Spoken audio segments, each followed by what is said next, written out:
Halo rekan sebaya, kembali lagi bersama saya Lydia Febrina. Kali ini saya mau ceritakan alur cerita film horor berjudul Malignant yang rilis pada tahun 2021. Film yang disutradarai oleh James Wan ini menceritakan tentang seorang wanita yang memiliki saudara kembar dalam tubuhnya yang sangat jahat. Awalnya ia tak menyadari hal tersebut hingga saat ia mengalami masalah dengan suaminya. Dari sanalah mulai terjadi hal-hal yang aneh sekaligus misterius. Bagaimanakah keseruan ceritanya? Yuk langsung aja kita bahas filmnya ya.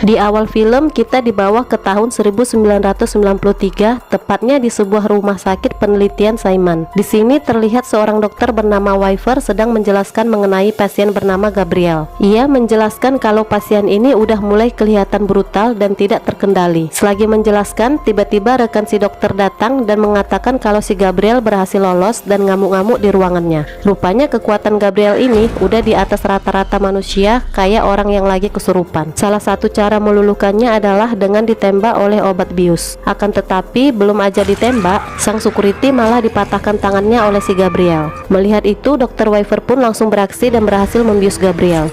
Nah, setelah itu terlihat di dalam ruangan tersebut mereka melihat seluruh perawat telah dibunuh dengan sadis oleh Gabriel.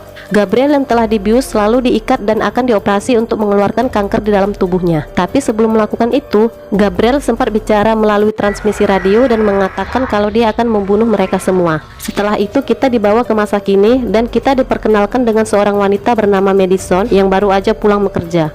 Madison ini terlihat hamil dan sangat kelelahan akibat calon bayi di kandungannya. Suaminya bernama Derek, rupanya tidak suka melihat istrinya yang hamil lagi karena udah 3 kali dia keguguran. Tapi Madison yang mendengar itu bilang ke Derek bahwa ini adalah ulahnya dia. Sang suami yang posisinya sedang dalam pengaruh alkohol itu langsung emosi dan menghantam kepala Madison ke tembok. Si suami langsung merasa bersalah dan pergi untuk mengambilkan es batu. Madison yang terlihat pusing karena hantaman itu langsung mengunci pintu kamarnya dan tidak mengizinkan suaminya masuk walaupun dia sudah minta maaf. Nah, di malam harinya ketika semuanya udah pada tidur, Derek terbangun karena mendengar bunyi suara misterius. Dia bergegas menuju dapur dan melihat yang bunyi itu ternyata adalah blender. Setelah dimatikan, tiba-tiba pintu kulkas terbuka dengan sendirinya. Setelah itu, ia mendengar suara TV yang berbunyi kencang sekali. Dan karena mendengar itu, Derek pun lari ke ruangan TV tersebut. Tapi betapa kagetnya dia karena melihat seseorang yang sedang menonton TV di kegelapan. Setelah dia nyalakan lampu, orang tersebut udah lenyap entah kemana. Belum habis rasa takutnya, si Derek pun tiba-tiba dibantai oleh sosok gaib yang berdiri di belakangnya. Madison pun tiba-tiba terbangun dari tidurnya dan terlihat kepalanya masih dalam keadaan berdarah. Dia pun turun ke bawah tangga sambil memanggil-manggil suaminya. Lalu dia kemudian teriak histeris melihat Derek yang kepalanya udah terbalik. Tak sampai di situ, tiba-tiba aja muncul bayangan di belakang jasad Derek. Madison yang melihat itu langsung kabur ke lantai atas lalu mencoba menutup pintunya. Tapi tenaga makhluk tersebut ternyata lebih kuat dan dia pun terpelanting seketika. Setelah itu, kita melihat polisi yang sudah berdatangan ke lokasi TKP. Seorang petugas menjelaskan ke detektif bernama Shaw bahwa mereka menduga telah terjadi perampokan di dalam rumah ini. Di adegan berikutnya, kita melihat Madison yang baru aja sadarkan diri dan dia pun ditemani adiknya bernama Sydney. Sydney menjelaskan ke Madison kalau bayi di dalam kandungannya nggak bisa diselamatkan dan seketika mendengar itu, Madison pun menangis histeris. Nah, 2 minggu kemudian Madison udah boleh pulang ke rumahnya dan diantar sama Sydney. Di malam harinya, Madison seperti melihat ada orang di bawah lampu jalanan. Pas dia nyalakan lampu, secara misterius orang tersebut udah nggak ada. Dia pun ketakutan dan menutup semua jendela dan pintu rumahnya dan bersembunyi di dalam kamar. Keesokan harinya, dia memasang kunci tambahan di setiap pintu dan jendela hingga tak lama dari itu Sydney pun datang mengunjungi Madison. Madison pun cerita kalau dia rupanya pengen banget punya anak walaupun sudah keguguran sekian kalinya. Dia pun terus menceritakan ke Sydney kalau dia ini rupanya anak adopsi. Jadi dia sebenarnya bukan saudaranya Sydney karena ibu kandungnya udah meninggal sewaktu melahirkan dia.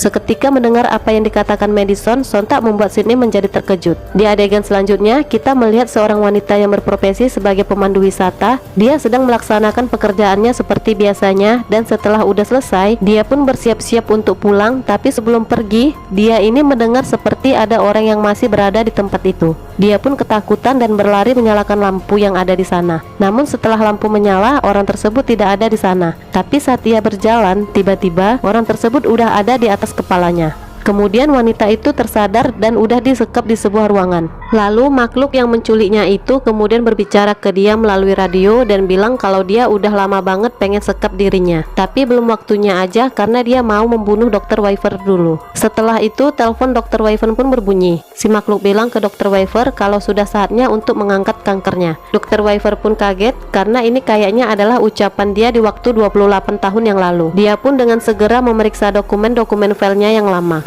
Nah, kita kembali ke Madison. Di sini dia mau ngelondri pakaiannya. Lalu pas turun tangga, dia dikagetkan dengan bayangan seseorang yang berlari di bawah. Dia pun turun tapi nggak ada siapa-siapa di sana dan hanya lampu yang berkedip-kedip dan kepalanya mengeluarkan darah lagi. Selagi dia menaruh pakaian ke dalam mesin cuci, dia dikejutkan kembali dengan munculnya seseorang wanita di samping mesin cuci itu. Madison pun nggak bisa bergerak menyaksikan makhluk aneh datang dari belakangnya. Lalu makhluk itu pun menghajar wanita itu yang rupanya dia adalah Dr. Wyvern. Sekeliling ruangan itu pun berubah menjadi rumahnya Dr. Wyvern. Dr. Wyvern sepertinya mengenali makhluk itu, tapi sebelum dia berbuat apa-apa, dia udah dibunuh menggunakan sebuah pialanya sendiri. Madison pun teriak dan tersadar kembali di tempatnya semula. Nah, setelah itu nih, para polisi udah tiba di lokasi di mana Dr. Wyvern tewas.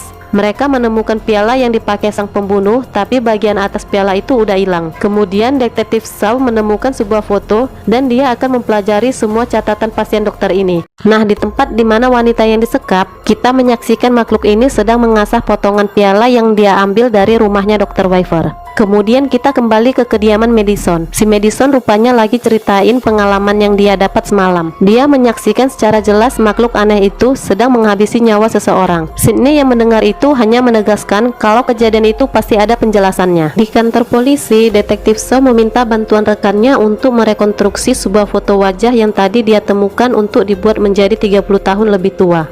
Adegan selanjutnya kita dibawa ke sebuah apartemen. Kita melihat seorang dokter yang dulu pernah menemani Dr. Wyvern sewaktu di rumah sakit 28 tahun yang lalu. Dia sepertinya dikunjungi oleh makhluk aneh itu, tapi setelah yakin gak ada orang, dia pun tidur. Di waktu yang bersamaan, Madison yang telah tidur mendadak terbangun karena ada orang lain yang tidur di sebelahnya. Dia terkaget dan kejadiannya pun sama seperti sebelumnya, yaitu gak bisa bergerak sama sekali. Dan makhluk aneh tersebut sudah ada di belakangnya. Kemudian makhluk itu pun tanpa ampun menghabisi sang dokter. Tapi yang beda kali ini, si Madison berhasil melihat sekilas wajah makhluk itu yang terlihat sangat jelek sekali. Lalu dia pun terbangun dari tidurnya dan berteriak histeris. Sydney yang menginap di rumahnya Madison langsung masuk menghampirinya. Lalu Madison menceritakan kalau dia mengalami penampakan lagi dan seseorang telah kembali tewas. Mereka berdua pun mengunjungi kantor polisi untuk menceritakan masalah ini kepada detektif. Akan tetapi kedua detektif itu nggak percaya sama penjelasan mereka. Sydney yang kekeh terus ngotot dan bilang nggak ada salahnya dicoba untuk diselidiki mengenai penampakan kematian yang baru aja dialami Madison. Singkat cerita, mereka pun pergi ke lokasi yang ditunjuk oleh Madison. Mereka lalu memasuki apartemen dan menemukan jasad dokter tersebut.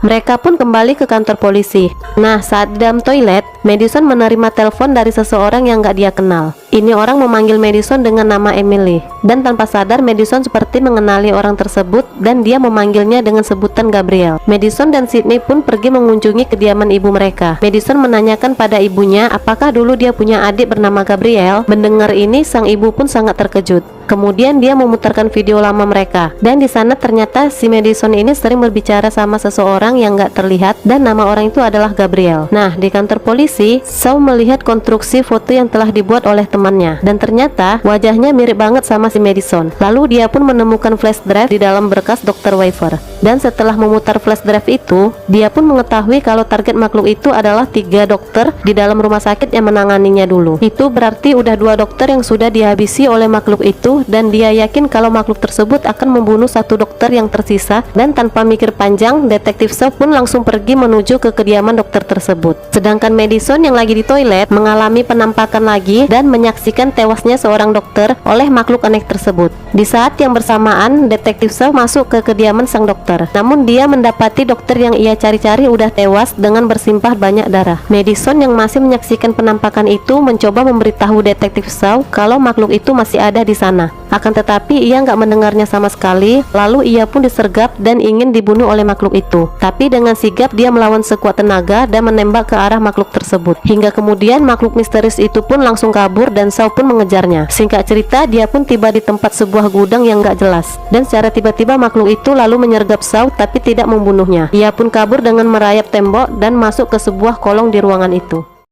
Kedua detektif pun ditelepon, kemudian pergi mengunjungi Madison di rumahnya dan menjelaskan kalau ketiga dokter yang telah tewas adalah dokter yang dulu menangani Madison. Dan Madison ini dulu bernama Emily. Akan tetapi Madison tahu Emily ini nggak ingat apa-apa sebelum dia diadopsi dulu. Untuk membantunya mengingat, dia pun dihipnotis oleh seorang psikiater. Lalu dia pun ingat waktu awal-awal diadopsi. Dalam ingatannya, si Gabriel pernah membisikkan Madison untuk mengambil pisau kue. Lalu di saat yang sama, Gabriel memanipulasi pikiran Madison, dan rupanya yang ingin dia potong bukanlah kue, melainkan orang tua angkatnya. Tapi untung aja ibunya tersadar, jadi aksinya itu pun tak terlaksana. Lalu di dunia nyata, Madison pun menjerit dan akhirnya disadarkan dari pengaruh hipnotis. Madison pun menceritakan kalau kejadian ini ternyata pernah dia alami waktu kecil. Jadi ia berkesimpulan kalau orang yang melakukan tindakan brutal selama ini adalah Gabriel. Nah, kita kembali ke wanita yang disekap oleh makhluk itu nih. Di sini dia berhasil melepaskan ikatannya, tapi pas mau kabur dari tempat itu dia malah terjatuh ke bawah. Dan rupanya selama ini dia disekap di rumahnya Madison sendiri dan terjatuh pas di mana Madison dan detektif masih berada di sana.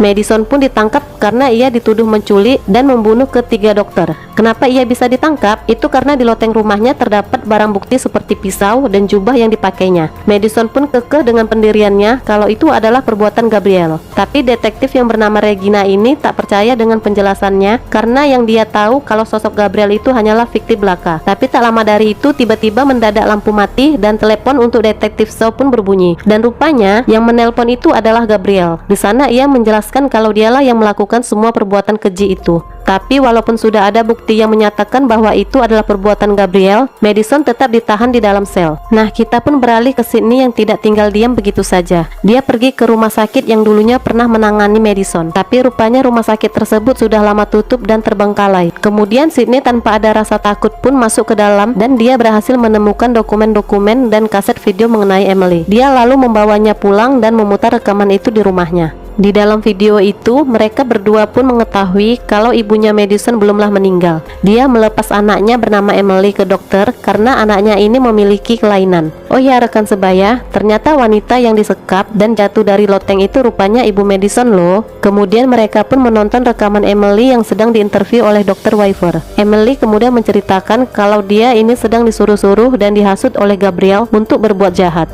Nah, di sini nih akan terbongkar semuanya kalau si Gabriel ini adalah wujud kembarannya Madison. Gabriel yang berwujud aneh ini semakin lama semakin dominan menguasai tubuh Madison dan kekuatannya pun jadi super seperti orang yang kesurupan. Dia berhasil menghajar semua perawat yang ada di sana hingga Dr. Wyver terpaksa melakukan operasi dengan membuang Gabriel dari tubuh Madison. Nah, setelah melakukan operasi itu, ternyata sebagian otak Gabriel ini menyatu dengan otak Madison sehingga tidak heran jika sampai saat ini Gabriel terus menguasai tubuh Madison. Jadi kesimpulannya si Gabriel ini telah bangkit lagi dan menguasai tubuh Madison untuk melakukan aksi-aksi brutalnya. Jika kita play kembali, si Gabriel bangkit karena dipicu tindakan suaminya yang menghajar kepala Madison ke tembok. Nah, kita kembali ke Madison yang kini berada di dalam sel. Dia ini rupanya sedang dibully sama tahanan di sana dan dihajar sampai mau mati. Tapi melihat dirinya disakiti, jiwa Gabriel yang ada di tubuh Madison pun tidak tinggal diam dan dia pun bangkit dan keluar dari tubuh Madison. Dia lalu menghajar semua tahanan di sana tanpa ampun dan dengan lincahnya dia menghabisi semua tahanan di sana. Lalu polisi pun datang ke lokasi tersebut untuk membantu mereka, tapi naas polisi tersebut langsung dibunuh juga. Gabriel kemudian menyusup ke tempat penyimpanan barang bukti untuk mengambil barang-barangnya.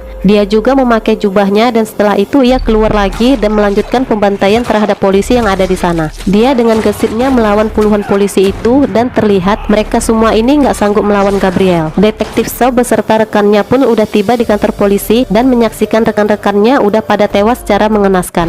Mereka berdua pun langsung ikut menyerang Gabriel, tapi Gabriel masih lincah seperti nggak ada lawan yang bisa menghentikan dia. Detektif Shaw mencoba menyadarkan Madison, tapi tak berhasil. Dia malah mendapat oleh-oleh juga dari Gabriel dengan mengunci tangannya dengan kursi. Sedangkan Regina akhirnya terluka di bagian perut. Mereka berdua yang mencoba kabur dari sana langsung dilempar kursi dari kejauhan oleh Gabriel. Setelah mengalahkan semuanya, Gabriel pun pergi ke rumah sakit. Sedangkan detektif Shaw yang masih bisa berdiri berusaha pergi menyusulnya. Di satu sisi kita melihat Sydney yang sudah tiba di rumah sakit, namun ia dicegah oleh petugas di sana. Dia nggak diizinkan masuk menemui ibunya sendiri tanpa persetujuan detektif Shaw. Tapi saat perdebatan itu terjadi, si petugas tiba-tiba mengalami gagal jantung, dan di saat yang sama Gabriel langsung menembak petugas tersebut.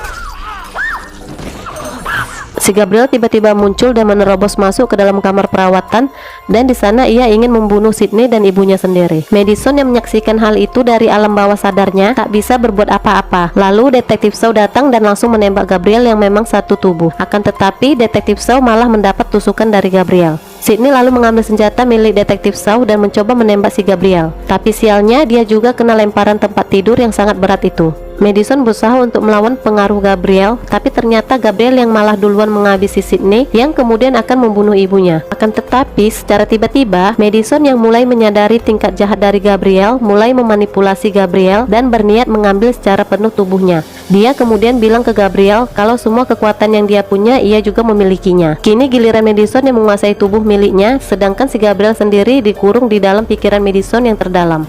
Jadi sepertinya Gabriel udah nggak bisa keluar lagi untuk menguasai Madison. Madison pun lalu mengangkat ranjang yang menjepit Sydney, dan benar saja kalau kekuatan Gabriel merupakan kekuatan dia juga. Madison dan Sydney pun berpelukan dan disaksikan oleh ibunya.